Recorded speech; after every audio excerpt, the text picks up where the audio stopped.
ये जो ये नागानी आफत हेल स्टॉर्म जो हुआ है, खासकर पुलवामा डिस्ट्रिक्ट की बात करूंगा मैं। हर डिस्ट्रिक्ट में हुआ है, लेकिन यहाँ इस डिस्ट्रिक्ट में खासकर त्राल, पांपोर, पुलवामा, पांपोर में भी काफ़ी इससे नुकसान हुआ, खासकर एग्रीकल्चर, खासकर हमारे सेब का काफ़ी नुकसान हुआ है। इंश्योरेंस पॉलिसी एक बनाई जाए ज़मींदारों के लिए, और वक्त पर एक तो फ़ायदा मिलता, और दूसरा एडमिनिस्ट्रेशन से मैं गुजारिश करता हूँ कि कम से कम थोड़ा मुआवजा भी अगर मिल जाता वो बहुत अच्छी बात थी।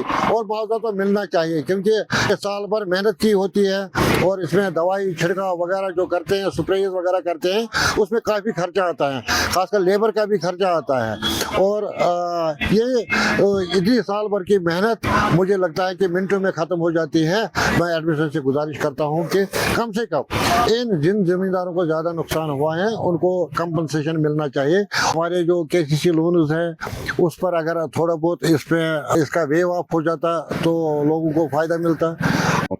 देखिए, मैं और मेरी पूरी टीम कल से हम पूरा ग्राउंड पे गए। हमने अलग अलग विलेज में हमने विजिट किया और हमने ऑन स्पॉट देखा कि पोजीशन क्या है, कहाँ पे कितना डैमेज हुआ है। अनलकीली कुछ पॉकेट्स हमारे उसमें ज़्यादा उनको हिट हुआ है, खासकर जो हमारे खिव साइड है, पांपोर जोन में वो फॉल करता है, शार शैली वगैरह वो साइड है, तो वहाँ पे कोई 60% प्लस डैमेज हुआ है। तो हम अभी हमारी टीम अभी घूम रही है फील्ड में, तो वो एस्टिमेट कर रही है। हम एस्टिमेट रिपोर्ट बनाएंगे कि कहाँ पे कितना डैमेज हुआ है, तो उसके बाद हम वो रिपोर्ट आगे ऑनवर्ड सबमिशन के लिए गवर्नमेंट को भेज देंगे।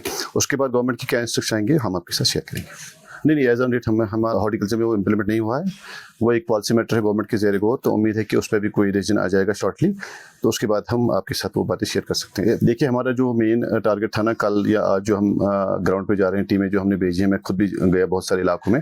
एक तो एसेसमेंट करना है कि डैमेज का एक्सटेंट क्या है, कितना डैमेज हुआ है। उसके साथ साथ जो मेन मैंडेट है हॉर्टिकल्चर डिपार्टमेंट का, महकमे बागबानी का, वो ये है कि हम उनको ऑन स्पॉट उस मसले को देख के, डैमेज को देख के, इंजरी कहाँ पे हुई है, फ्रूट में इंजरी हुई है, लीव्स में इंजरी हुई है, उसको हम सदबाब क्या करें। तो हमने वैसे भी पब्लिसिटी के लिए वो एक पोस्टर बनाया है, उसका प्रिंट आउट भी हमने अपने फील्ड स्टाफ को बोला कि उसका प्रिंट आउट निकालो, और जो भी पब्लिक प्लेस है वहाँ पे उसको चश्मा करो। तो जो भी बहुत सारे हमारे फेंसेट्स वगैरह होते हैं हमने उनको रिकमेंड कर दिया है अपने ग्रोवर्स को, मालिकानी बागात को, कि उसका डोज भी हमने उनको बता दिया। तो वो करेंगे तो इंशाल्लाह बड़ी हद तक उसका तदारुक हो जाएगा जो भी अभी डैमेज हुआ है हमारे फ्रूट को। वो तो ऑलरेडी इन प्लेस है हमारा, हम डिपार्टमेंट इस वक्त ऑलरेडी हम दे रहे हैं उनको सब्सिडी पे। हमारी स्कीम है MIDH, तो उसके अंडर भी, और जो HDP प्लांटेशन है, जो हाई डेंसिटी प्लांटेशन है, उसका एक कंपोनेंट है वो एंटी-हेल नेट। तो दोनों स्कीम के अंदर हम उनको वो सब्सिडाइज रेट पे उनको दे रहे हैं, उनका मतलब वो फाइनेंस उनको प्रोवाइड कर रहे हैं, ऑलरेडी वो इन्वोक है। देखिए, कल इलाकों में भी हुआ है। आप कड़गाम देखोगे, आप शुपियान ले लोगे, आप नारद ले लोगे, जब सालाबारी बीच बीच में होती है कि पता भी नहीं होता। मौसम विभाग भी, जो हमारा मौसम का डिपार्टमेंट, उनको भी पता नहीं होता है। अचानक सालाबारी होती है, धान का फसल है और कोई फसल लगा होता है, सब्जियां लगी होती है, वो तबाह और बर्बाद हो जाती है उस नागानी आफत से। इसके लिए चूंकि आपने जो सुना, जो असेंबली का सेशन हुआ, इस असेंबली सेशन में हमारे जो ऑनरेबल मिनिस्टर है इस हार्टिकल्चर और एग्रीकल्चर की, उसने कहा है कि हम जो हार्टिकल्चर है उसको हम इंश्योरेंस जो क्रॉप इंश्योरेंस है, सीजनल क्रॉप इंश्योरेंस में लाएंगे।